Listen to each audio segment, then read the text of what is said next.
people in this world think that the sun is the god of the universe and they worship it.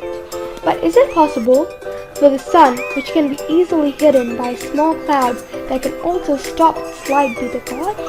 Lately, new stars are found in the universe that are even larger than the sun. Some other people assume that the moon is the god of the universe, hence worship it. The moon takes its light from the sun. Can it be possible for the god to take light from something else and also be so much smaller than the earth and the sun itself? There are also some people who worship the cow. Is it possible that an animal that requires grass and water to live and can hardly drive away flies from itself be the god? Some people worship human beings like themselves. But is it possible for a human who cannot even create a mosquito and is one day going to die be the god? Some other human beings carve statues out of stones and wood and take them as their god.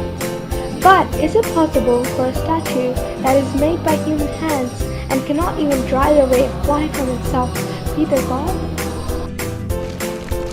Others, instead of worshipping the great merciful God, worship the fire. But is it possible for fire, which can be easily put off with little water, be the god? The sun, moon, cow, human beings, stone, wood, and fire are creations of God, and none of them is the God. The real God is the God that introduced prophets like Muhammad sallallahu alayhi wa sallam, Musa alayhi salam, and Isa alayhi salam to us. The real God is all powerful, all wise, and cannot be seen by eyes.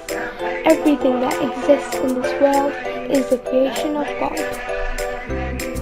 It is so bad that human beings worship cows or prostrate for statues, stones, or woods instead of the real God. Worshipping the real God is much better and logical. The real God is the God that the Holy Quran talks about. He is merciful, wise, great, and powerful. Thus, we should worship Him and thank Him for all that He has blessed us with.